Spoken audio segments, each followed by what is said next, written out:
Cuando entré a recoger el celular de mi nuera a la tienda, el técnico me miró directamente a los ojos y me dijo que llamara a la policía en ese mismo instante. Sentí que el aire se me iba de los pulmones. Le pregunté qué pasaba, por qué me decía eso. Él se acercó más al mostrador y bajó la voz. Me dijo que había encontrado algo en ese celular mientras lo reparaba, algo que no podía ignorar, que tenía que mostrarme con mucho cuidado, que mi nuera no podía saber que yo lo había visto. Mis manos empezaron a temblar tanto que apenas podía sostenerme del mostrador. Daniela era como una hija para mí, pero algo que ese técnico había descubierto lo había alarmado tanto que me advirtió así. Antes de contarte todos los detalles, quiero darte las gracias por estar presente. También asegúrate de estar suscrita o suscrito al canal y escribe en los comentarios desde qué parte del mundo me escuchas. Me llamo Mercedes, tengo 68 años y toda mi vida fui maestra de primaria en escuelas públicas de la Ciudad de México.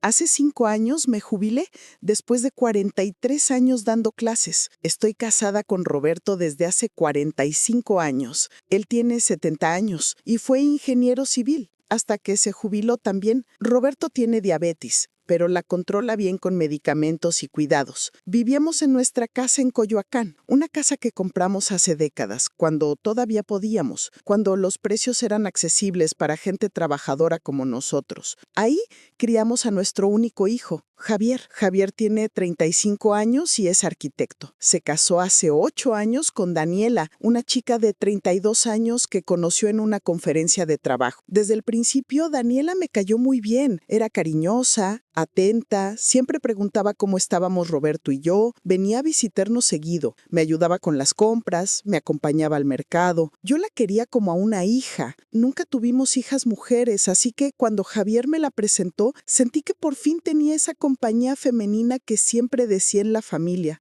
Roberto también la apreciaba mucho. Nuestra vida era tranquila, disfrutábamos nuestra jubilación, íbamos al cine, salíamos a caminar por el barrio, visitábamos a mi hermana Sofía los domingos.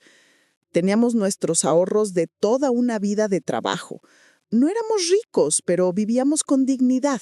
La casa estaba pagada, teníamos un guardadito en el banco y nuestras pensiones nos alcanzaban bien. Javier y Daniela venían a comer con nosotros cada 15 días. Yo cocinaba lo que más le gustaba a mi hijo. Daniela siempre traía postre o flores. Todo parecía perfecto. Yo me sentía bendecida de tener una familia tan unida, tan amorosa. Todo empezó un martes por la tarde. Daniela llegó a la casa sin avisar, algo que hacía de vez en cuando porque le habíamos dado llave hace años para que entrara con confianza. Tocó la puerta igual por educación. Cuando le abrí, la vi preocupada. Me dijo que su celular se había dañado esa mañana, que la pantalla se había puesto negra de repente y ya no respondía. Me contó que tenía información importante de trabajo ahí, contactos de clientes, archivos que necesitaba urgentemente. Estaba muy angustiada. Le pregunté si ya había intentado llevarlo a reparar. Me dijo que sí, que había ido a una tienda cerca de su oficina, pero le dijeron que tardarían una semana y ella lo necesitaba antes. Yo recordé que cerca de nuestra casa, a unas cuadras, había una tienda pequeña de reparación de celulares que se llamaba Tecnicel. La había visto muchas veces cuando iba al mercado. Le sugerí que podíamos ir ahí, que tal vez podían revisarlo más rápido. Daniela me abrazó y me agradeció muchísimo. Me dijo que ella tenía que regresar urgente a su oficina para una junta, que si yo podría hacerle el favor enorme de llevar el celular a reparar por ella. Me pidió que por favor no me demorara, que en cuanto estuviera listo me avisaran para recogerlo. Me dio el celular, me explicó que necesitaba desbloquearlo para que el técnico pudiera revisarlo bien. Así que me dictó su contraseña. Era el cumpleaños de Javier. Eso me pareció muy tierno en ese momento. Le dije que no se preocupara, que yo me encargaba. Daniela se fue casi corriendo. Yo me puse mi suéter, tomé mi bolsa, guardé el celular de Daniela con cuidado y caminé las 3 cuadras hasta la tienda. Era un local pequeño, con un mostrador de vidrio donde exhibían fundas y accesorios. Detrás del mostrador estaba un señor de unos 40 años, delgado, con lentes, muy serio. Después supe que se llamaba Luis y que era el dueño. Le expliqué la situación, le mostré el celular de Daniela, él lo tomó, lo revisó, presionó algunos botones, me preguntó si podía desbloquearlo, le di la contraseña que Daniela me había dado. Luis desbloqueó el teléfono y empezó a hacer algunas pruebas. Después de unos minutos, me dijo que probablemente era un problema del sistema, que necesitaba revisarlo con más calma, que podía dejarlo y regresar el viernes en la tarde a recogerlo. 3 días. Le dije que estaba bien. Luis me dio un ticket con un número de folio, me pidió mi nombre y mi teléfono por si surgía algo. Yo le di mis datos, guardé el ticket en mi bolsa, le agradecí y regresé a casa. Le mandé un mensaje a Daniela desde mi celular avisándole que ya había dejado su teléfono en reparación, que estaría listo el viernes. Ella me respondió con muchos corazones, agradeciéndome otra vez. Yo me sentí contenta de poder ayudarla. El viernes llegó más rápido de lo que esperaba. En la mañana recibí una llamada de un número que no conocía. Era Luis, de la tienda. Me dijo que el celular ya estaba listo, que podía pasar a recogerlo cuando quisiera. Pero su tono de voz era extraño. No sonaba como un simple aviso de trabajo terminado. Sonaba tenso. Le dije que iría en la tarde, después de comer. Cuando llegué a Technicel, como a las 4 de la tarde, Luis estaba solo en la tienda. Apenas entré, cerró la puerta con seguro detrás de mí. Eso me asustó. Le pregunté qué pasaba. Él me hizo una seña para que me acercara al mostrador. Habló en voz muy baja. Me dijo que mientras reparaba el celular, había visto algo que no podía dejar pasar, que tenía que mostrármelo, aunque podía meterlo en problemas por revisar información privada de un cliente. Puso el celular sobre el mostrador. Estaba encendido. Me dijo que buscara una carpeta en las fotos que se llamaba Plan B. Yo no entendía nada. Con manos temblorosas, tomé el celular y busqué en la galería. Ahí estaba, una carpeta llamada así, Plan B. La abrí. Había capturas de pantalla de conversaciones de WhatsApp. Empecé a leer. Sentí que el piso se movía debajo de mis pies. Eran mensajes entre Daniela y un contacto guardado solo como M. En esos mensajes, Daniela hablaba de mi esposo y de mí.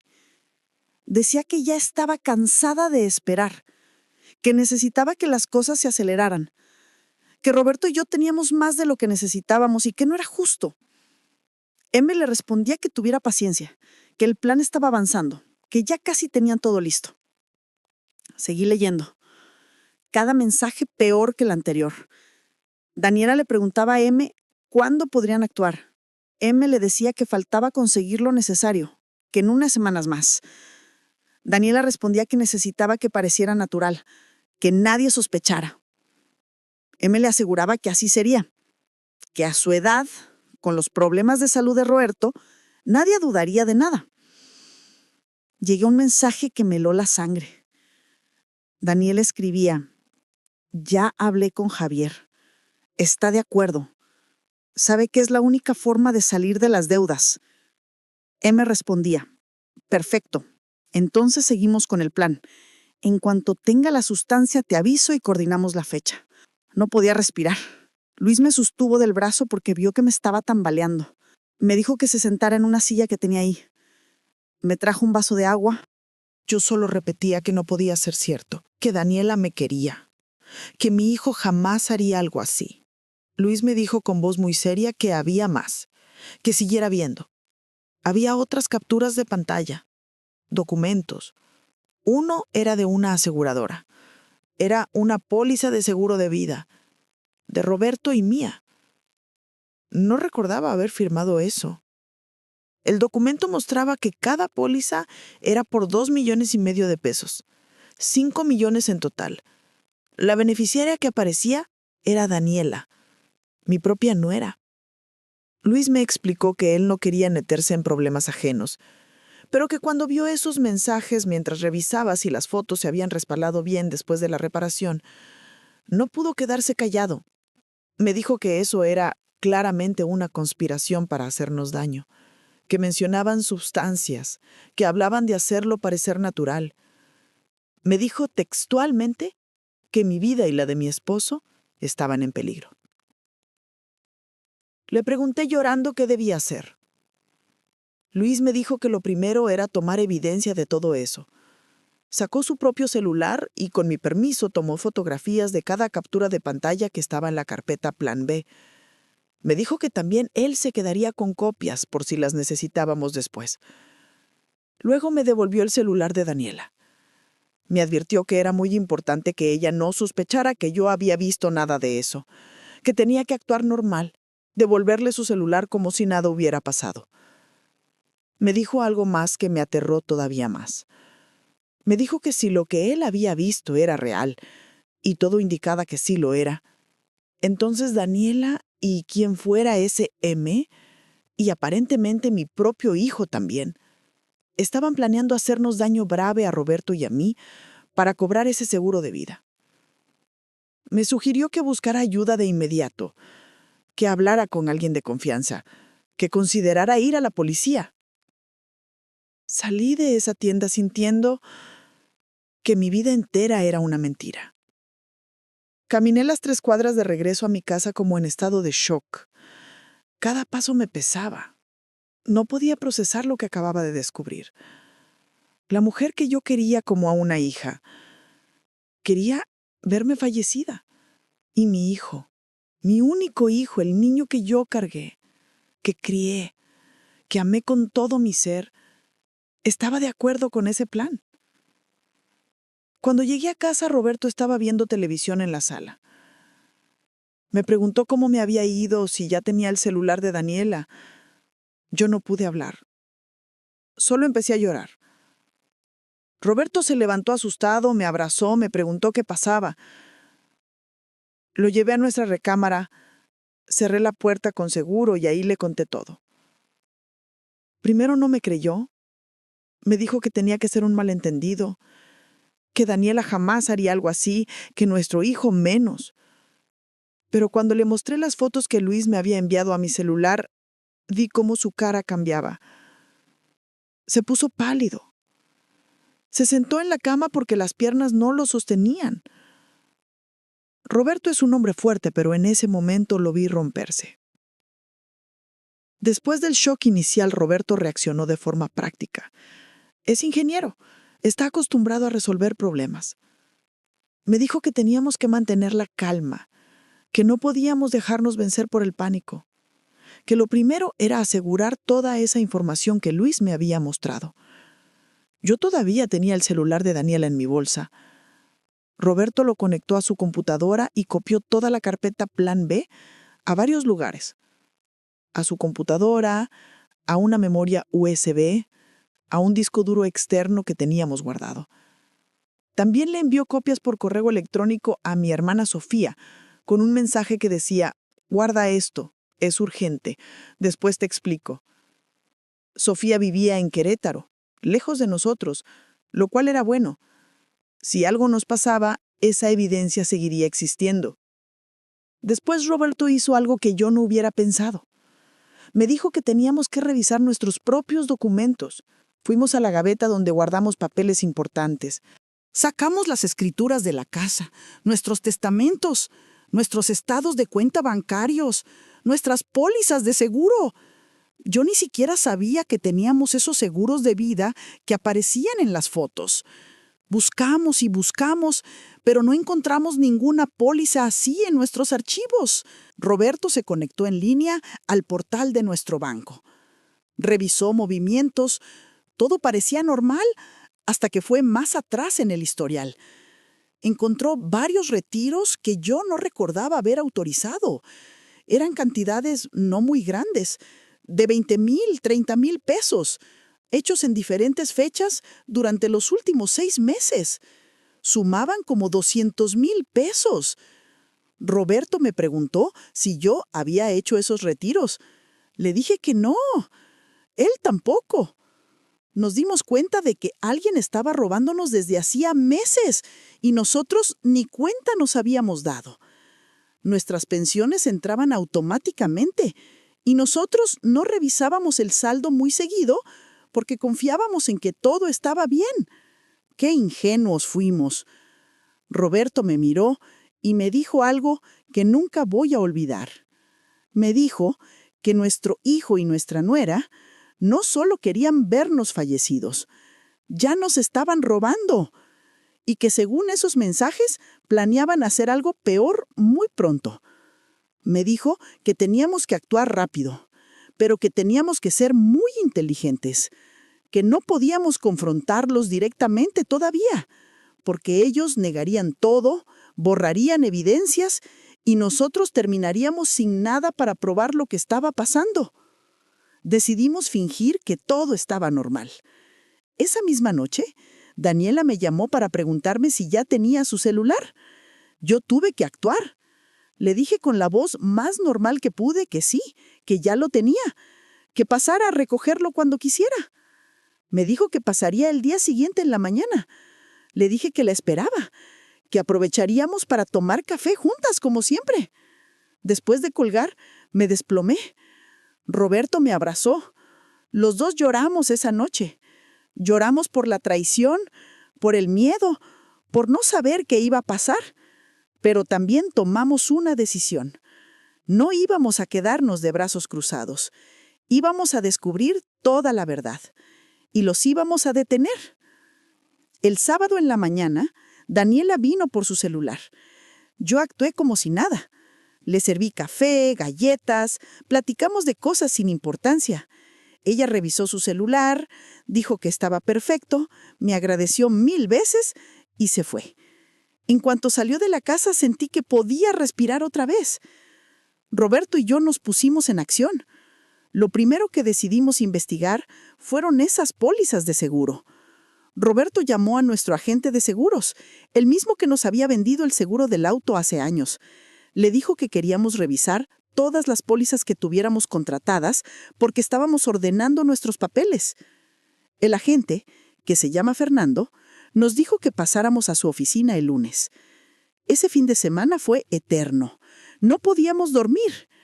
Cada ruido nos despertaba. Teníamos miedo de que Daniela o Javier aparecieran de repente. Dejamos de contestar llamadas. De ellos. Poníamos pretextos de que estábamos ocupados. El lunes llegamos a la oficina de Fernando. Él nos recibió muy amable.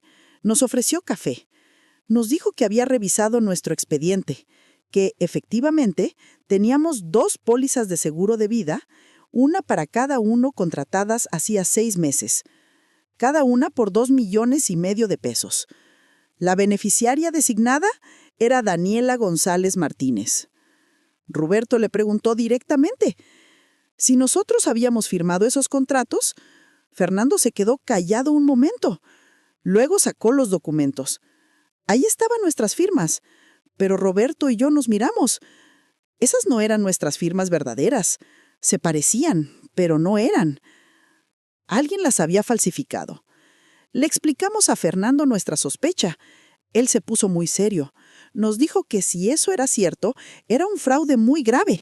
Que él revisaría cómo se había tramitado todo eso, que según sus registros, los documentos habían llegado ya firmados por correo, enviados supuestamente por nosotros. Nos preguntó si queríamos cancelar esas pólizas. Roberto le dijo que todavía no, que necesitábamos mantenerlas activas por el momento para no alertar a nadie, pero que queríamos una copia certificada de todos los documentos. Fernando nos dio las copias. También nos dijo algo que nos puso los pelos de punta. Nos dijo que en su experiencia, cuando alguien contrataba seguros de vida tan altos para personas mayores sin que ellos lo supieran, usualmente era porque planeaban cobrarlos pronto. Que tuviéramos mucho cuidado, que esos seguros solo se pagaban en caso de fallecimiento. Salimos de ahí con las copias y con una certeza horrible. Daniel había falsificado nuestras firmas.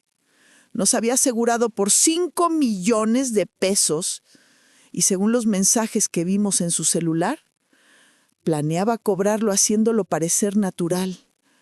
Roberto apretaba el volante del coche tan fuerte que tenía los nudillos blancos. Yo no podía dejar de pensar que mi vida tenía un precio. 2,5 millones de pesos. Esa misma tarde llamé a mi hermana Sofía. Necesitaba hablar con alguien más, necesitaba no sentirme tan sola en esto.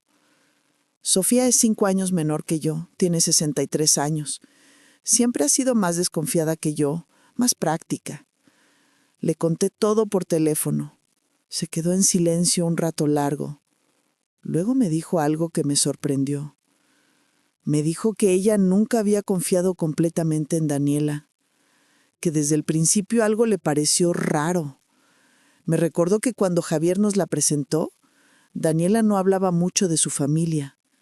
Decía que estaba distanciada de ellos, que había crecido en Monterrey, pero que ya no tenía contacto con nadie de allá.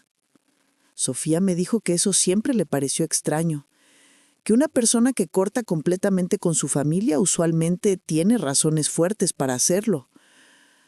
También me dijo que había notado cambios en Daniela en los últimos meses, que la última vez que vino a la comida familiar en casa, como hace medio año, Daniela estaba tensa, impaciente, que se la pasaba checando su celular y que había escuchado a Daniela hablar con alguien por teléfono en el patio. Y cuando Sofía salió, Daniela colgó rápido y se puso nerviosa. Le pregunté a Sofía si creía que nuestro hijo Javier realmente estaba involucrado en esto. Sofía suspiró. Me dijo que no quería creerlo, pero que los mensajes que habíamos visto mencionaban su nombre claramente. Me preguntó si Javier tenía problemas económicos. Yo le dije que no sabía, que él nunca nos había mencionado nada así, que su despacho de arquitectura parecía irle bien. Sofía me sugirió que investigara más sobre Daniela, que buscara en internet, que tratara de encontrar información de su pasado. Me dijo que si Daniela había cortado con su familia y no hablaba de su vida anterior, tal vez había algo que ocultar. También me dijo que tuviera mucho cuidado, que no confrontara a Javier todavía, que él era nuestro hijo, pero que si estaba en esto con Daniela, podría alertarla y las cosas se pondrían más peligrosas. Antes de colgar, Sofía me hizo prometer que le avisaría cualquier cosa que pasara. Me dijo que si necesitábamos irnos de la ciudad por seguridad, podíamos quedarnos con ella en Querétaro. Esa conversación me dejó pensando. Si hasta mi hermana había desconfiado de Daniela, ¿cómo era posible que yo no hubiera visto las señales? Pero el amor te ciega, y yo quería tanto tener una hija que me negué a ver lo que estaba frente a mí. El martes, Roberto propuso que revisáramos nuestro testamento. Habíamos hecho testamento hace como 15 años, cuando Javier todavía era joven. En ese testamento dejábamos todo a nuestro hijo por partes iguales entre los dos. Era un testamento sencillo, hecho ante notario. Fuimos a la notaría donde lo habíamos tramitado. Le pedimos al notario, el licenciado Garza, que nos mostrara nuestro testamento vigente. Él buscó en sus archivos y nos mostró un documento. Cuando empezamos a leerlo, no podíamos creer lo que veíamos. Ese testamento estaba fechado apenas 2 meses atrás. Decía que dejábamos toda nuestra herencia, incluyendo la casa y todos nuestros bienes, únicamente a nuestro hijo Javier. No mencionaba ninguna protección o fideicomiso, todo directo a él. Pero nosotros nunca habíamos hecho ese testamento nuevo. El licenciado Garza nos mostró las firmas. Otra vez eran parecidas a las nuestras, pero no eran. Roberto le explicó al notario que esas firmas eran falsas. El licenciado se puso muy nervioso. Revisó sus registros. Nos dijo que ese testamento había sido tramitado por medio de un gestor que presentó los documentos ya firmados junto con copias de nuestras identificaciones.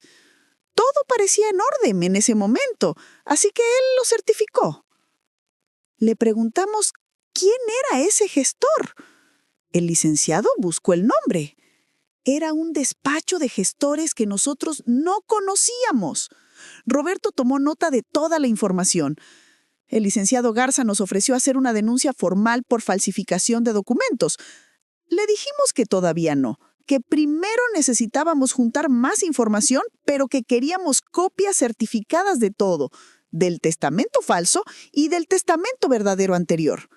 Salimos de ahí entendiendo algo peor.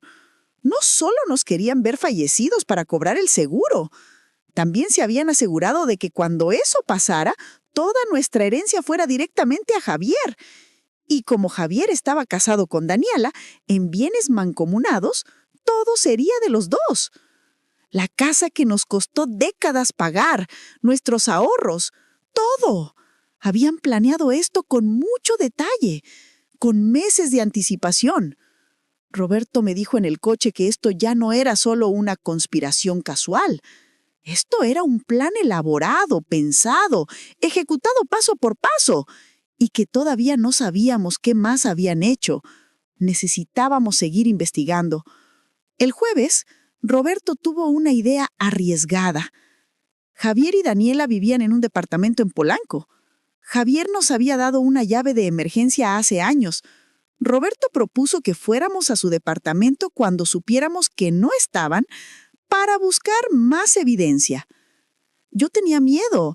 Sentía que eso era invadir su privacidad, que si nos descubrían todo se iba a poner peor. Pero Roberto me convenció. Me dijo que ellos ya habían invadido toda nuestra vida, que habían falsificado documentos, que nos estaban robando, que necesitábamos saber en qué más estaban metidos. El viernes en la mañana, Javier publicó en sus redes sociales que estaba en una obra en Toluca supervisando un proyecto. Roberto llamó a Daniela con un pretexto, preguntando algo sobre un papel del seguro del auto. Daniela le dijo que estaba en su oficina y que estaría ocupada todo el día. Era nuestra oportunidad. Manejamos hasta Polanco, subimos al departamento, entramos con la llave.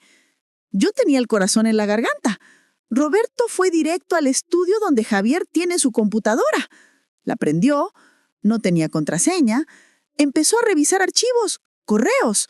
Yo busqué en los cajones, en los papeles. En un cajón del escritorio encontré un cuaderno.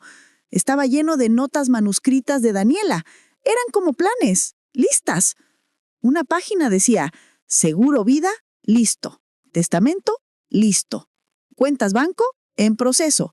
Conseguir contacto, pendiente. Fecha tentativa, finales octubre. Al lado de cada cosa había palomitas cuando estaba hecho. Roberto me llamó. Había encontrado mensajes en la computadora entre Javier y Daniela. En uno de esos mensajes, Javier le decía a Daniela, ya no sé si pueda con esto. Siento que estamos yendo demasiado lejos. Ya es tarde para arrepentirse. Además, no te olvides de las deudas. Esta es la única salida. Tus padres tienen más de lo que necesitan. Vivirán bien con lo que les queda de pensión. Otro mensaje más adelante decía, Javier, ¿y si se dan cuenta? Daniela, no se van a dar cuenta. Son demasiado confiados. Además, ya tengo todo arreglado con M. Él sabe cómo hacerlo sin que nadie sospeche. Había más. Mensajes donde discutían fechas. Daniela insistiendo en que tenía que ser pronto porque ya no aguantaba más esperar. Javier preocupado por las consecuencias. Daniela asegurándole que no habría consecuencias, que todo parecería natural. Roberto tomó fotos de todos esos mensajes con su celular. Yo fotografié las páginas del cuaderno. Salimos de ahí lo más rápido posible. En el coche, ninguno de los dos hablaba.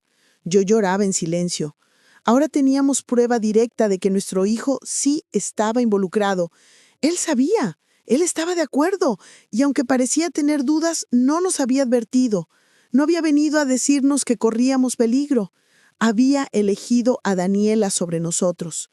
Eso fue lo que más me dolió. No tanto lo del dinero o la casa, sino que mi hijo, mi bebé, había decidido que nuestra vida valía menos que salir de unas deudas. Después de ver los mensajes donde mencionaban que todo parecería natural y donde ese tal M decía que sabía cómo hacerlo sin que nadie sospechara, Roberto y yo llegamos a una conclusión horrible.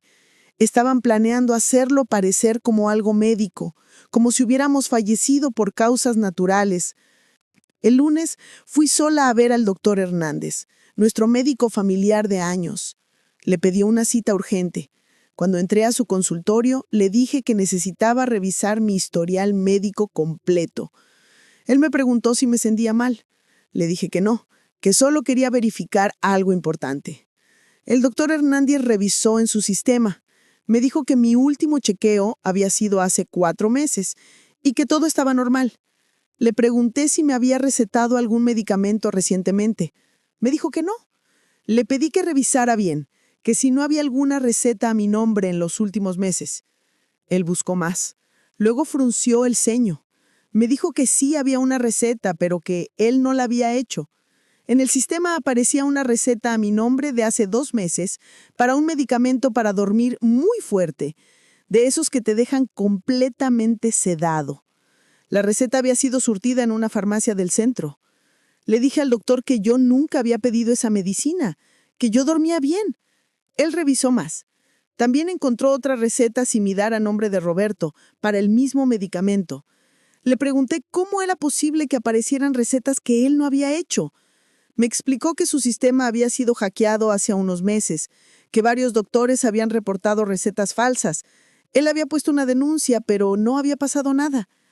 Le pedí copias certificadas de mi historial real y de esas recetas falsas. El doctor Hernández me las dio. También me advirtió. Me dijo que medicamentos así, en dosis altas, podían hacer que una persona no despertara, especialmente alguien como Roberto, que tiene diabetes y toma otros medicamentos, que la mezcla podría ser letal. Me preguntó directamente si estaba en peligro. Yo no supe qué contestar. Solo le dije que estábamos teniendo problemas familiares complicados. Él me tomó de la mano y me dijo que si necesitaba ayuda, que fuera a la policía, que esto que me estaba mostrando era evidencia de que alguien estaba planeando hacernos daño. Salí del consultorio sintiendo náuseas. Ahora sabía cuál era el método que planeaban. Iban a drogarnos con esos medicamentos, probablemente mezclados en nuestra comida o bebida. Con la dosis correcta, pareceríamos dormidos y no despertaríamos. Cuando nos encontraran, parecería que Roberto había tenido una complicación de su diabetes en la noche, o que yo había tenido un paro cardíaco. 2 adultos mayores que fallecen mientras duermen no levantan muchas sospechas. Y Daniela, la nuera amorosa, lloraría en el funeral. Y después cobraría los 5 millones del seguro. Todavía nos faltaba saber quién era M, esa persona que en los mensajes decía que sabía cómo hacerlo sin que nadie sospechara, que iba a conseguir la sustancia necesaria. Roberto decidió buscar en redes sociales. Revisó los contactos de Daniela en Facebook, en Instagram, buscó nombres que empezaran con M. Encontró varios, pero ninguno parecía encajar. Hasta que vio uno, un perfil con poca información, pero en una foto vieja aparecía con Daniela. Se veían muy cercanos en esa foto, demasiado cercanos para ser solo amigos. El nombre del perfil era Marcos Vega. Roberto investigó más. Encontró que Marcos Vega tenía antecedentes. Había artículos de periódicos locales de hace años donde lo mencionaban en un caso de fraude. Había estado en prisión hace como 8 años por estafar a una pareja de ancianos, falsificando documentos para quedarse con su propiedad. Había salido hacía 3 años. Roberto también encontró que Marcos tenía un negocio de gestoría. Era el mismo despacho de gestores que había tramitado nuestro testamento falso en la notaría. Todo estaba conectado. Daniela conocía a Marcos probablemente desde antes de casarse con Javier. Marcos sabía cómo falsificar documentos porque ya lo había hecho antes. Y ahora estaban trabajando juntos otra vez para quitarnos todo. Pero había algo más. En redes sociales, Marcos había publicado hace un mes una foto con Daniela en un restaurante. La foto estaba etiquetada de forma privada, pero Roberto logró verla porque le pidió a mi hermana Sofía que creara un perfil falso y tratara de agregar a Marcos. Él aceptó, porque su perfil no era muy privado. En esa foto, Daniela y Marcos estaban tomados de la mano. Se veían como pareja. Entendimos entonces que esto no era solo fraude. Daniela tenía una relación con Marcos. Estaban planeando esto juntos. Y Javier, nuestro hijo, era tal vez solo una pieza más en su plan. Tal vez Daniela también lo estaba manipulando a él, usándolo para tener acceso a nosotros, a nuestra casa, a nuestra confianza. Roberto y yo nos sentamos esa noche y pusimos todas las piezas juntas. Daniela había entrado en nuestra familia con un plan. Conocía a Marcos, que era un delincuente experto en defraudar ancianos. Se había casado con Javier. Había ganado nuestra confianza. Y luego, con ayuda de Marcos, había empezado a ejecutar el plan. Seguros de vida falsos, testamento falso, recetas médicas falsificadas, transferencias bancarias no autorizadas. Todo para quedarse con nuestro patrimonio. Y el último paso era vernos fallecidos. El cuaderno que encontramos en su departamento decía fecha tentativa finales de octubre. Estábamos a mediados de octubre. Nos quedaban tal vez 2 semanas, quizá menos, antes de que intentaran ejecutar su plan final. Ya no podíamos seguir investigando por nuestra cuenta. Necesitábamos ayuda real. Necesitábamos a las autoridades. El martes en la mañana, Roberto llamó a la policía ministerial. Le explicó la situación a un detective que se presentó como Ramírez.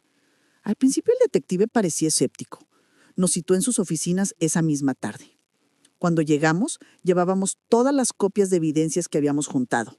Las fotos del celular de Daniela con la carpeta Plan B, las copias de los seguros de vida fraudulentos, las copias del testamento falso, las fotografías de los mensajes entre Javier y Daniela, las páginas del cuaderno, el historial médico con recetas falsificadas, la información de Marcos Vega y sus antecedentes. El detective Ramírez revisó todo con mucha atención. Su expresión fue cambiando. Después de 1 hora revisando documentos, nos dijo que esto era muy grave, que teníamos evidencia de fraude, falsificación de documentos y conspiración para cometer un delito mayor, pero que necesitaba algo más sólido para poder actuar inmediatamente, especialmente para lo que ellos llamaban el delito en flagrancia. Nos explicó que todo lo que teníamos probaba que había un plan, pero que necesitábamos capturarlos en el acto de intentar ejecutarlo. Nos propuso hacer una operación de vigilancia. Nos dijo que instaláramos cámaras ocultas en nuestra casa, especialmente en la cocina y en nuestra recámara. También nos dio un dispositivo de audio muy pequeño que podíamos cargar con nosotros para grabar conversaciones. Pero la parte más difícil de su plan era esta. Teníamos que seguir actuando normal. Teníamos que seguir viendo a Daniela y a Javier como si no supiéramos nada. Teníamos que darles la oportunidad de intentar su plan, para poder atraparlos en el acto. Roberto le preguntó si eso no nos ponía en peligro real. El detective Ramírez nos aseguró que ellos estarían vigilando, que tendrían agentes cerca de nuestra casa las 24 horas, que instalarían un botón de pánico conectado directamente a ellos, que al menor signo de peligro real, entrarían. Yo tenía mucho miedo, pero también entendía que era la única forma de detenerlos antes de que lo intentaran de verdad y de asegurarnos de que no pudieran negar nada después. Esa misma noche, técnicos de la policía vinieron a casa disfrazados como empleados de una compañía de cable. Instalaron cámaras diminutas en la cocina, en la sala, en nuestra recámara. Nos enseñaron cómo funcionaba el botón de pánico. Era un dispositivo pequeño que podíamos cargar en el bolsillo, y si lo presionábamos, inmediatamente alertaba a los agentes. El detective Ramírez nos dio instrucciones específicas. Nos dijo que invitáramos a Javier y a Daniela a comer a la casa el siguiente fin de semana, que hiciéramos una comida normal, familiar, que dejaran que ellos se sintieran confiados y que estuviéramos atentos a cualquier comportamiento extraño. El viernes llamé a Javier. Traté de sonar normal, aunque la voz me temblaba. Le dije que los extrañaba, que quería que vinieran a comer el domingo. Javier dudó un momento. Dijo que tenía que checar con Daniela. Luego me devolvió la llamada diciendo que sí, que ahí estarían. El sábado en la noche casi no dormí. Sabía que en menos de 24 horas tendría que ver a mi hijo y a mi nuera, sabiendo lo que sabía, y pretender que todo estaba bien. Me preguntaba si podría hacerlo sin derrumbarme. Ese domingo en la mañana el detective Ramírez nos llamó para confirmar que todo estaba listo. Había agentes en un vehículo en la calle, disfrazados. Otros 2 estaban en la casa de un vecino que colaboraba con la policía, desde donde podían ver nuestra puerta. Las cámaras estaban funcionando. Nos recordó que lleváramos el botón de pánico siempre con nosotros. A la 1 de la tarde sonó el timbre. Roberto abrió la puerta. Ahí estaban Javier y Daniela. Mi hijo me abrazó. Daniela me dio un beso en la mejilla. Traían una botella de vino y un pie de postre. Actuaban completamente normales, como cualquier domingo familiar. Yo serví la comida que había preparado. Pollo en mole, arroz, frijoles. Nos sentamos a comer los 4. La conversación era sobre cosas sin importancia. El clima, el tráfico, un proyecto nuevo de Javier. Yo observaba cada movimiento de Daniela. Cada vez que se levantaba por algo, cada vez que se acercaba a la cocina. En un momento, Daniela se ofreció a traer más agua de la cocina. Se levantó y fue sola. Yo miré a Roberto. Él tenía la mano en su bolsillo donde estaba el botón de pánico. Pero Daniela regresó solo con la jarra de agua. No pasó nada. Terminamos de comer y Daniela insistió en ayudarme a levantar los platos. Fuimos juntas a la cocina. Ella lavaba, yo secaba. En esa intimidad de la cocina me habló. Me dijo que me veía cansada, que si estaba durmiendo bien. Le dije que sí, que normal. Ella comentó que Roberto se veía más delgado, que si estaba controlando bien su diabetes. Le aseguré que sí, que iba regularmente al doctor. Daniela entonces dijo algo que me heló. Dijo que a nuestra edad era tan importante cuidarse que cualquier descuido podía ser peligroso, que a veces las personas mayores se duermen y ya no despiertan, y que nadie sabe por qué exactamente, pero así es la vida. Dejé de secar el plato que tenía en las manos. La miré. Ella me sonreía, una sonrisa dulce, cariñosa, pero sus ojos estaban fríos. Me di cuenta en ese momento de que ella sabía que yo sabía, o al menos sospechaba algo. Estábamos jugando un juego las dos, pretendiendo. Regresamos a la sala. Tomamos café, comimos el pie. Javier le contó a Roberto sobre su trabajo. Todo seguía pareciendo normal, hasta que Daniela recibió una llamada en su celular. Se disculpó y salió al patio para contestar. Yo pude ver por la ventana que hablaba con alguien. Se veía tensa. Cuando regresó, le dijo a Javier que tenían que irse, que había surgido algo urgente. Se despidieron rápido, demasiado rápido. Cuando cerré la puerta detrás de ellos, mis piernas casi no me sostenían. Minutos después, el detective Ramírez llamó. Había estado escuchando todo por las cámaras y los micrófonos. Me dijo que habían captado la llamada de Daniela en el patio. Ella había salido porque vio que nuestra casa tenía una camioneta sospechosa estacionada enfrente, la camioneta donde estaban los agentes. Pensó que tal vez eran vecinos nuevos, pero le pareció raro.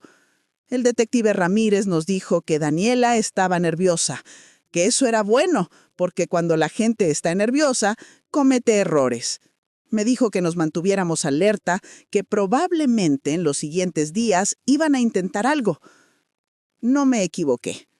El miércoles por la noche, muy tarde, el sistema de cámaras detectó movimiento en el patio trasero de nuestra casa.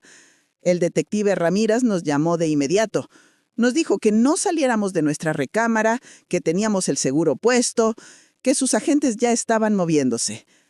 Por la ventana de nuestra recámara, Roberto y yo vimos 2 figuras en el patio. Una era Daniela. La otra era un hombre que no conocíamos, pero que por las fotos sabíamos que era Marcos.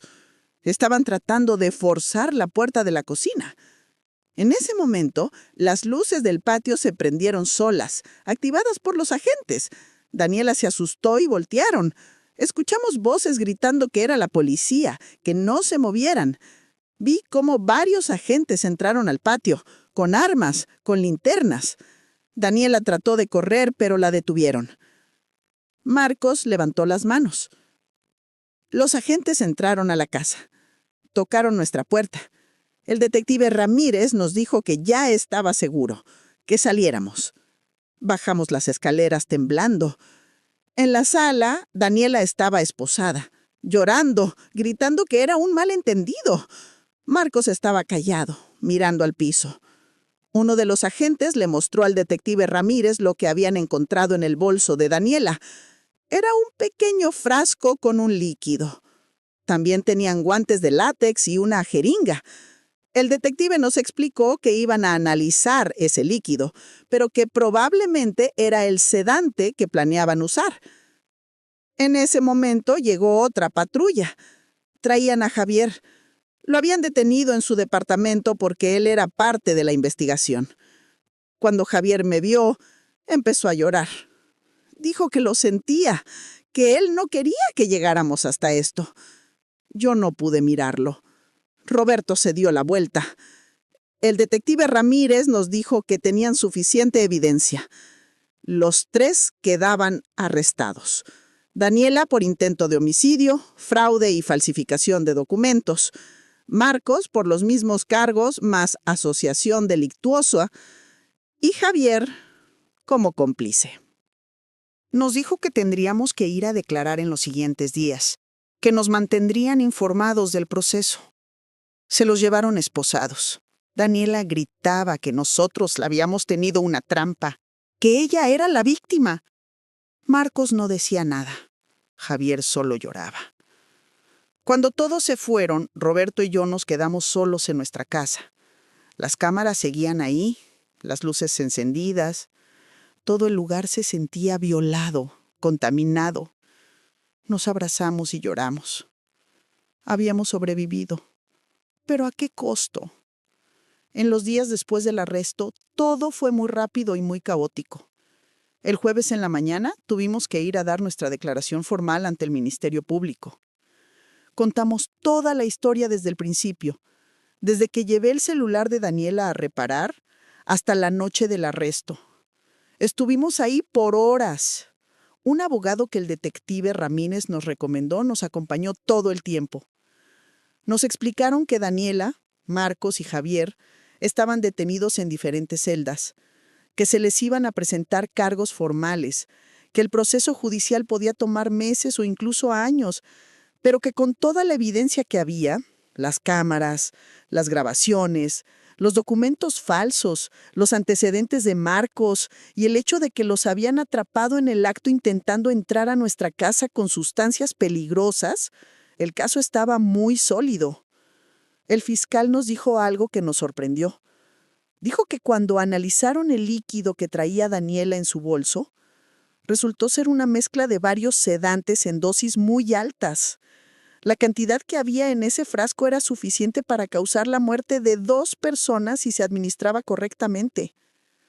También encontraron en el coche de Marcos, estacionado cerca de nuestra casa, más frascos con sustancias similares y documentos sobre cómo administrar medicamentos sin dejar rastro. Esa misma tarde el abogado de Javier intentó contactarnos. Quería que recibiéramos a nuestro hijo, que escucháramos su versión. Roberto le dijo que no, que todavía no estábamos listos. Yo tampoco quería verlo. Cada vez que pensaba en Javier sentía una mezcla de dolor y rabia que no podía controlar. El viernes, los medios de comunicación se enteraron del caso e empezaron a publicar noticias. Los titulares decían cosas como «Nuera y cómplice detenidos por intento de homicidio contra adultos mayores para cobrar seguro». Nuestra casa se llenó de periodistas. Tuvimos que poner cortinas en todas las ventanas y dejar de contestar el teléfono. El detective Ramírez nos asignó protección porque había preocupación de que alguien relacionado con Marcos intentara intimidarnos. Mi hermana Sofía vino desde Querétaro para estar con nosotros. Ella se quedó en nuestra casa varios días. Nos ayudó a lidiar con los reporteros, con las llamadas, con todo el caos.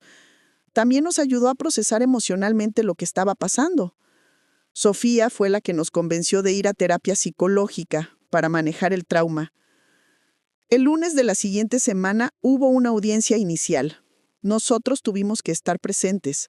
Fue la primera vez que volví a ver a Daniela, a Marcos y a Javier después del arresto. Los 3 entraron esposados a la sala. Daniela me miró con tanto odio que sentí que me quemaba. Javier no levantó la vista del piso en ningún momento. El juez escuchó los cargos. El fiscal presentó las evidencias principales. El abogado de Daniela argumentó que todo era un malentendido, que ella solo había ido a nuestra casa porque estaba preocupada por nosotros, que el líquido que traía era un medicamento para ella misma. Nadie le creyó. El juez dictó prisión preventiva para los 3 mientras avanzaba el proceso. Los cargos eran muy graves.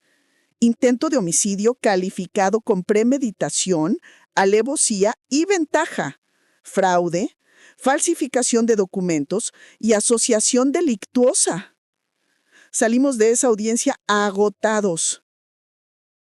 El abogado nos dijo que esto era solo el principio, que el proceso iba a ser largo, pero que con la cantidad de evidencia que había, era casi seguro que los 3 fueran sentenciados a penas largas de prisión. Esa noche, Roberto y yo hablamos por primera vez realmente sobre lo que había pasado, sobre cómo habíamos estado a punto de morir, sobre cómo nuestro propio hijo había participado en un plan para vernos fallecidos. Roberto me confesó que sentía como si Javier hubiera fallecido para él, que el hijo que él conocía y amaba ya no existía. Yo no sabía qué sentir. Parte de mí todavía lo amaba porque era mi hijo, pero otra parte de mí sentía que había traicionado algo tan básico, tan fundamental, que no había forma de repararlo.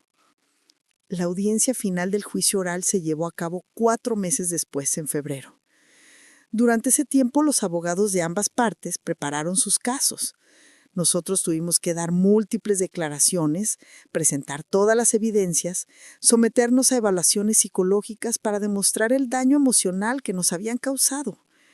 Marcos, con sus antecedentes y siendo reincidente, no tenía muchas opciones. Su abogado trató de negociar una reducción de pena a cambio de testificar contra Daniela. La fiscalía aceptó. En su testimonio, Marcos contó toda la verdad. Dijo que Daniela lo había contactado hace 2 años, cuando apenas llevaban meses casado con Javier, que ella le propuso el plan completo: casarse con un hombre con padres mayores que tuvieran patrimonio, ganarse su confianza y luego eliminarlos para quedarse con todo.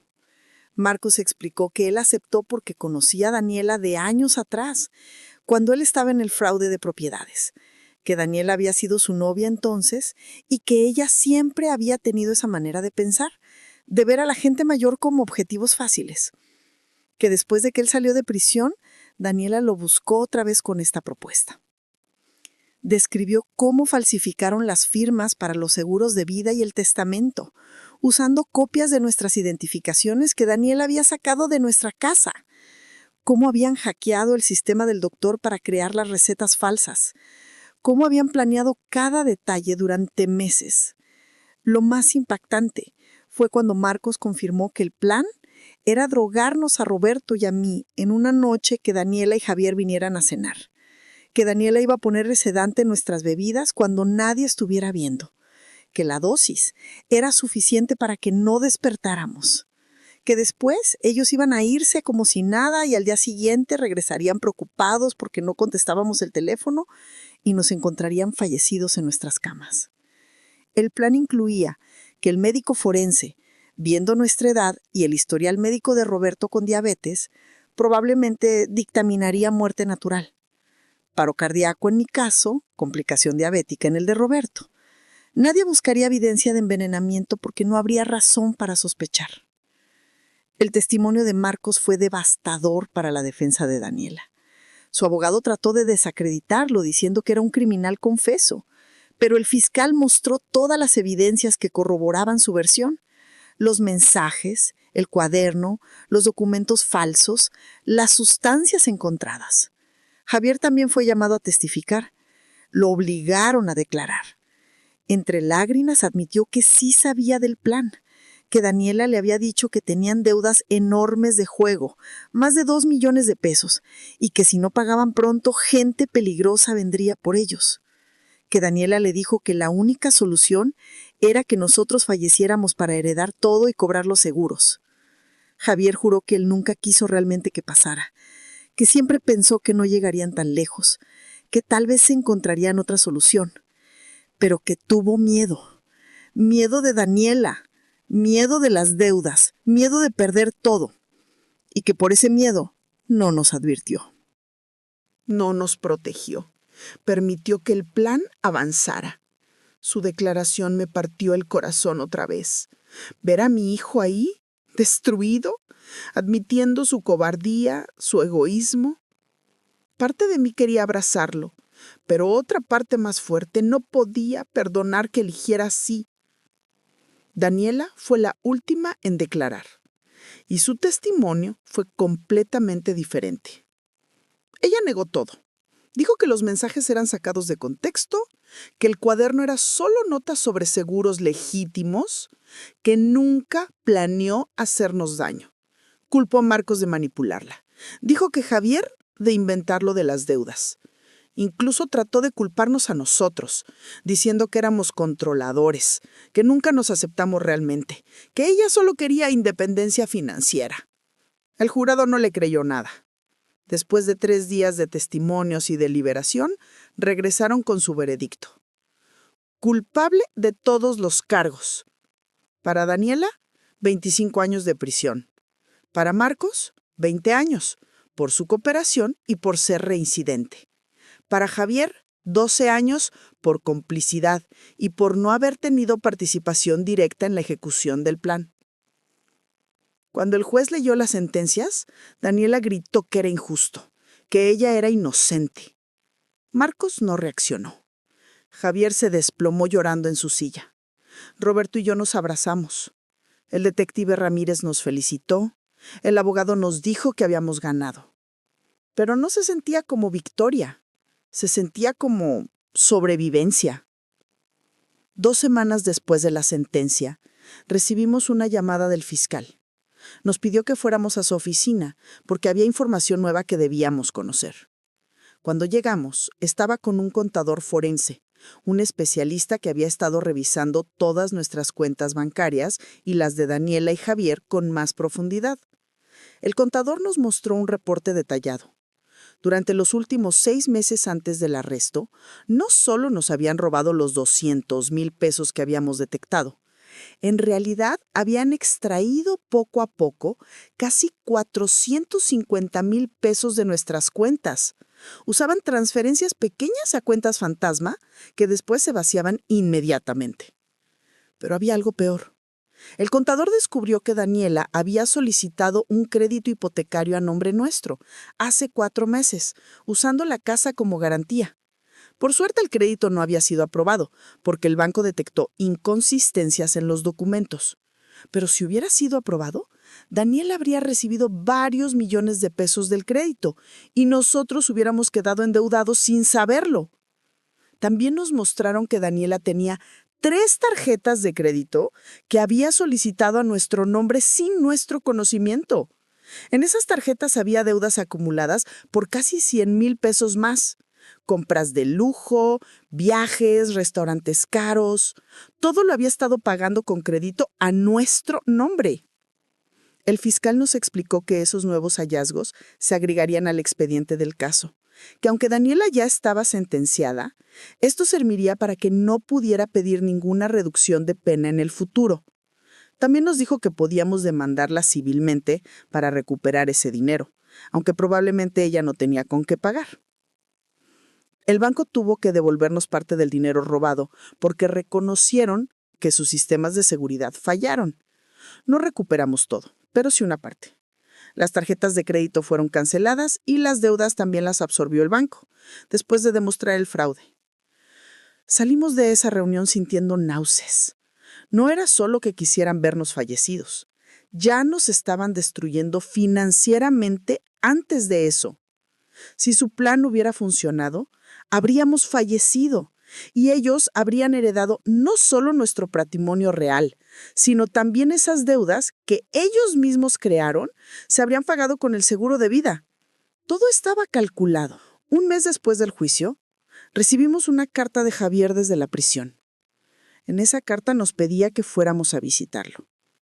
Decía que necesitaba hablar con nosotros, que había cosas que tenía que decirnos. Roberto no quería ir. Yo tampoco. Pero nuestro terapeuta nos sugirió que tal vez sería bueno para nuestro proceso de sanación escuchar lo que Javier tenía que decir. Fuimos un sábado en la tarde. La visita fue en una sala con otras familias, con guardias vigilando. Cuando trajeron a Javier, casi no lo reconocí. Había perdido mucho peso. Se veía demacrado, con ojeras profundas. Cuando se sentó frente a nosotros, empezó a llorar antes de poder hablar. Después de varios minutos, Javier empezó a contarnos toda la verdad. Dijo que las deudas de juego sí existían, pero que no eran reales. Daniela las inventó. Ella fue la que lo convenció de apostar en sitios en línea. Y luego ella misma manipulaba las cuentas para que pareciera que debía millones. Javier reconoció que él fue idiota por creerle, por no verificar.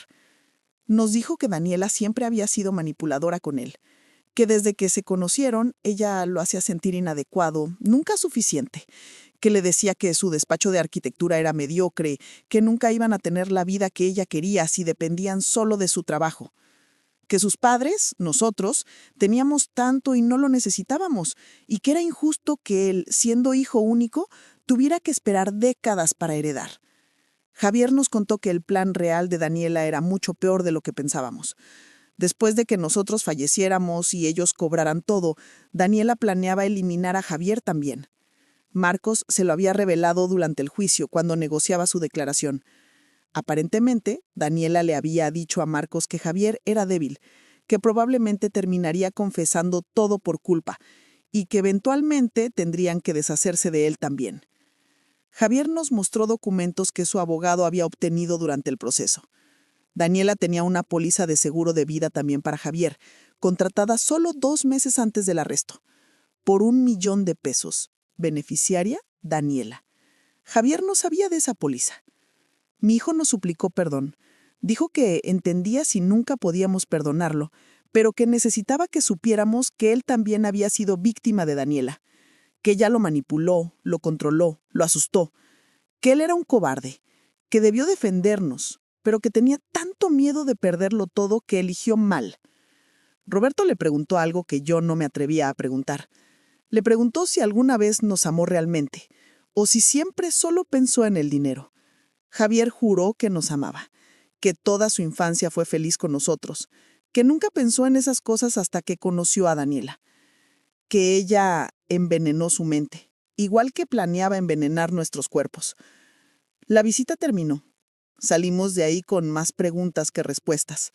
Entender que Daniela también planeaba eliminar a Javier de alguna forma me hizo verlo más como víctima, pero también me enojó más con él, porque incluso siendo víctima de manipulación, tuvo la opción de advertirnos, de protegernos, y no lo hizo.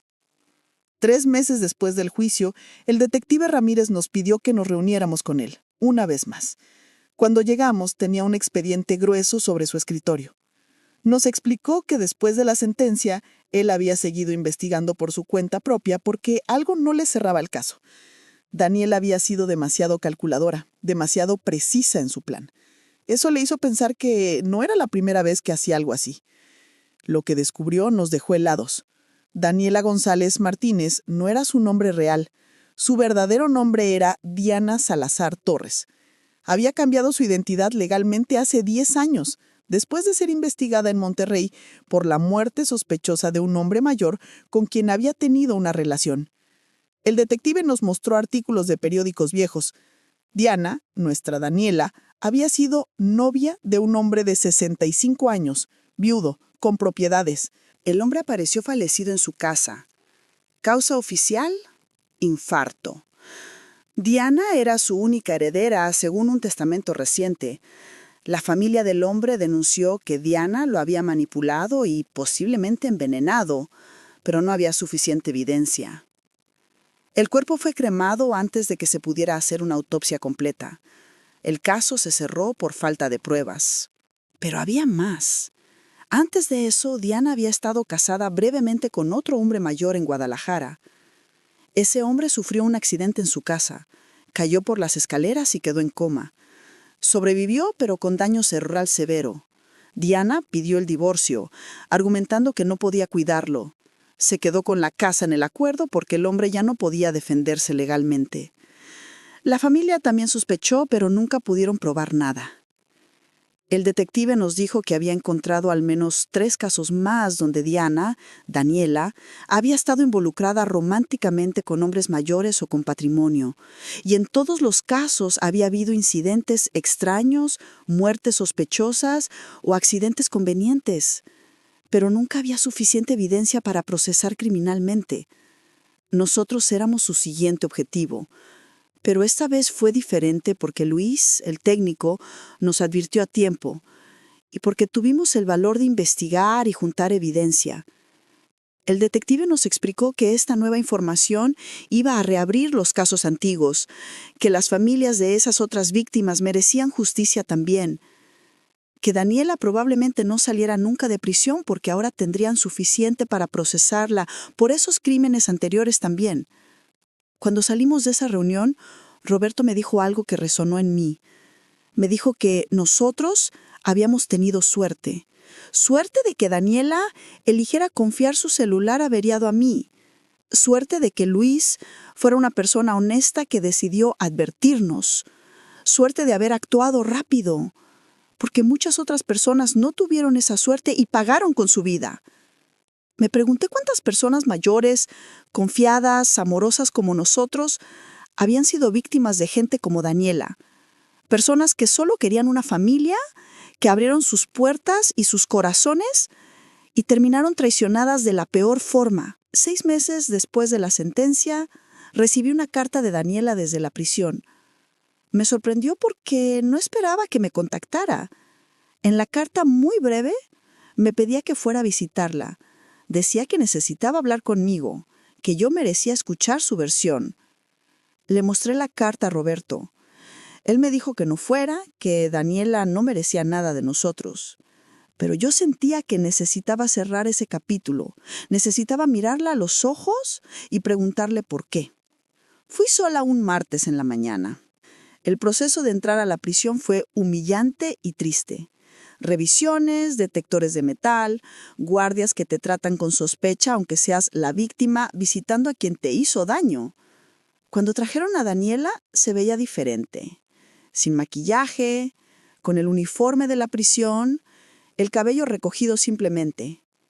Pero sus ojos seguían siendo los mismos, fríos, calculadores. Se sentó frente a mí. Hubo silencio por un momento. Luego ella habló. No se disculpó. No mostró remordimiento. En cambio, me dijo que yo no entendía lo que era crecer sin nada, viendo cómo otra gente tenía todo. Me dijo que gente como Roberto y yo, que habíamos trabajado toda la vida y teníamos una casa y ahorros, no apreciaban lo que tenían, que lo desperdiciaban en una vejez aburrida, cuando ella podría haberle dado mejor uso a ese dinero. Le pregunté cómo pudo hacerle eso a Javier, su propio esposo. Se rió. Me dijo que Javier era un medio para un fin, que nunca lo amó, que desde el principio lo eligió porque investigó y supo que sus padres tenían patrimonio, que todo, desde su primer encuentro, fue planeado. Le pregunté si planeaba matarlo también a él. No lo negó. Solo dijo que Javier era demasiado débil, que eventualmente se habría quebrado y confesado todo, que no podía confiar en él a largo plazo. Le pregunté si sentía algo, aunque fuera un poco por todas las vidas que destruyó. Me miró directamente y me dijo que la gente débil merece ser aprovechada por los fuertes, que así es el mundo, que si yo hubiera sido más lista, más desconfiada, nunca le habría dado acceso a mi vida. Me dijo que su único error fue subestimar a un técnico de celulares entrometido, que si no fuera por Luis, su plan habría funcionado perfecto, y yo estaría bajo tierra sin saber nunca qué me pasó. Salí de esa visita sintiendo más asco que tristeza.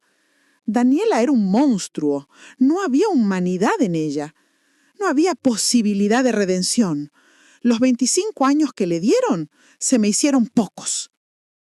Varios meses después, cuando ya había pasado más de un año desde el arresto, decidí visitar a Javier. Roberto se negó a acompañarme.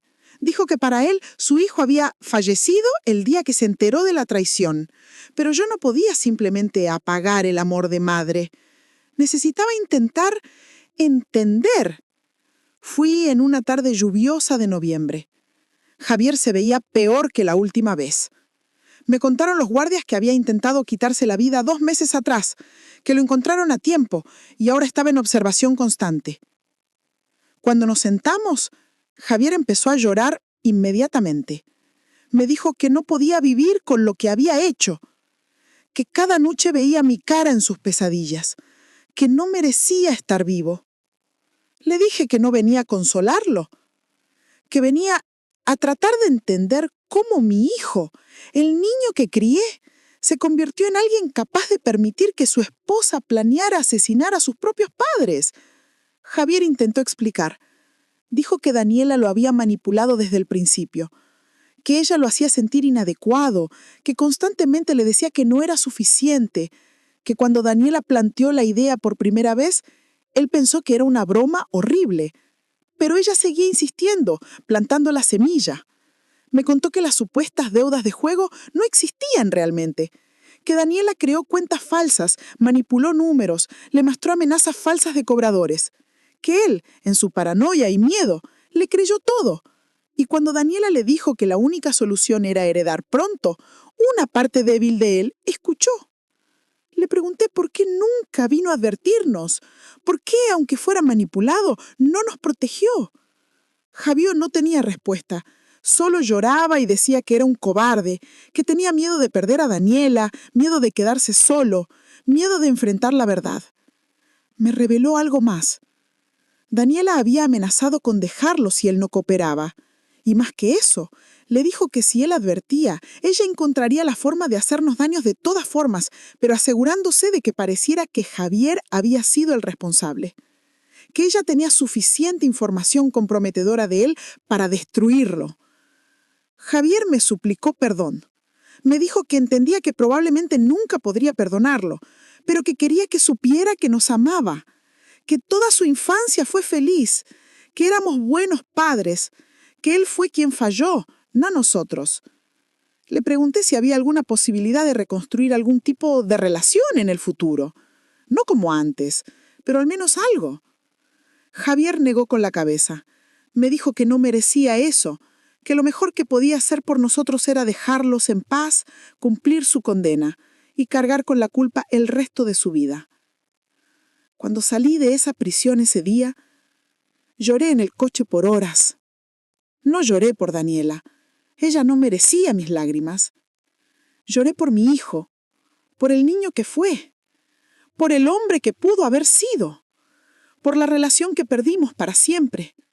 1 año después del juicio, Roberto y yo tomamos una decisión difícil. No podíamos seguir viviendo en la casa de Coyoacán. Cada rincón tenía recuerdos. La cocina, donde Daniela fingía ayudarme, La sala donde Javier jugaba de niño, el patio donde nos atraparon esa noche, todo estaba contaminado. Pusimos la casa en venta. Varios agentes nos dijeron que iba a ser difícil venderla porque el caso había salido en las noticias y la gente sabía que ahí casi nos habían asesinado. Pero eventualmente encontramos un comprador que no le importó la historia. Nos dieron 8 millones de pesos por ella.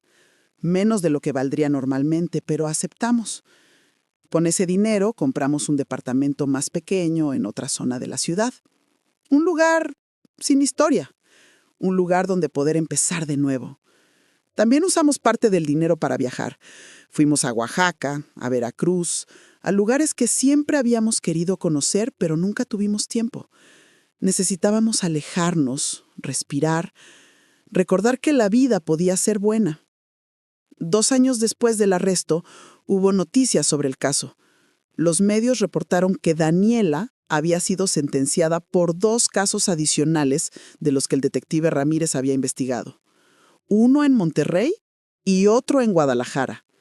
Casos antiguos donde no habían tenido suficiente evidencia antes, pero que con su sentencia actual y los patrones probados, ahora pudieron reabrir.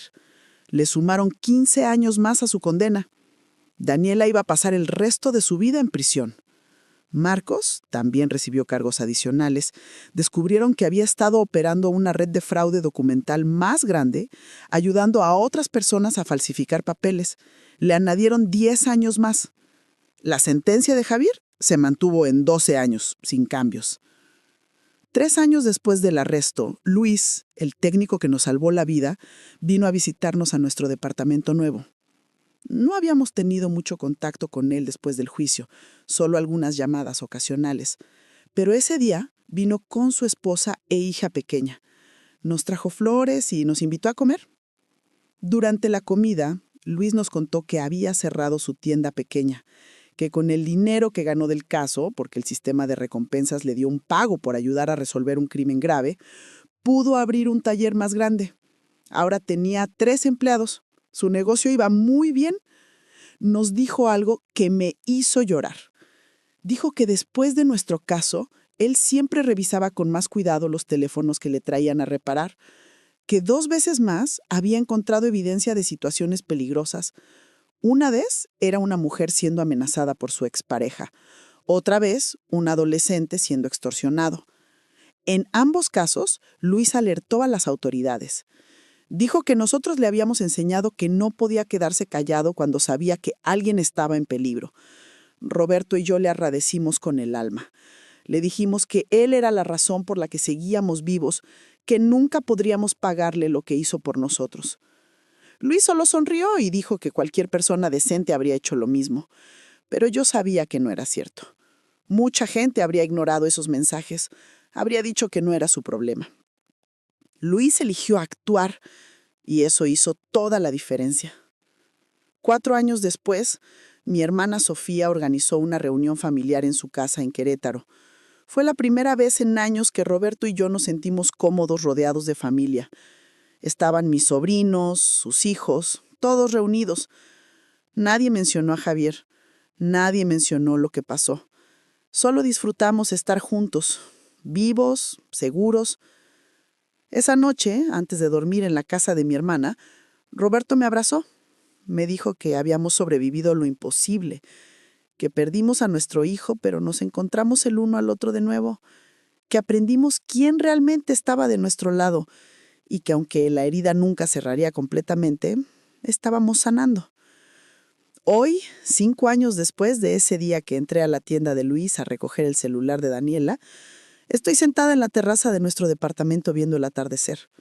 Roberto está a mi lado, tomado de mi mano. Tenemos 73 y 75 años.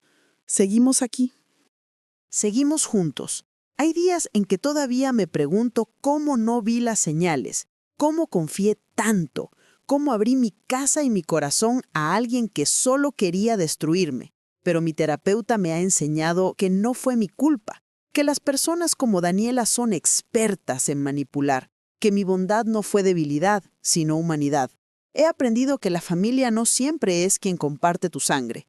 A veces es el extraño en una tienda de celulares que decide hacer lo correcto. Es tu hermana que maneja horas para estar contigo. Es tu esposo que te sostiene cuando sientes que no puedes más. Familia es quien elige protegerte, no quien te usa. También aprendí que nunca es tarde para defenderte. Roberto y yo teníamos casi 70 años cuando esto pasó. Muchos adultos mayores son víctimas de abuso familiar, financiero o físico, y no se defienden porque creen que ya no tienen el poder o porque tienen miedo de estar solos. Yo quiero que sepan que sí tienen poder, que su vida tiene valor sin importar la edad, que merecen protección y justicia. Javier sigue en prisión. Le quedan todavía 7 años. No lo he vuelto a visitar. Roberto dice que nunca lo visitará. Yo no sé si algún día podré perdonarlo completamente. Sé que él fue manipulado, pero también sé que tuvo opciones. Y eligió mal. A veces el amor de madre todavía me duele, pero he aprendido a vivir con ese dolor. Daniela nunca saldrá de prisión. Morirá ahí. Parte de mí siente que es lo justo. Otra parte solo siente tristeza porque tan vacía debió estar su alma para vivir así, para lastimar a tanta gente sin remordimiento. Pero sobre todo, he aprendido que la vida es frágil y preciosa. Que cada día que despierto y veo el sol, que puedo abrazar a Roberto, que puedo llamar a mi hermana, Que puedo recordar a Luis con gratitud es un regalo que casi me quitaron, pero que al final pude conservar. Si algo bueno salió de todo esto, es que ahora valoro cada momento de forma diferente. Ya no doy nada por sentado.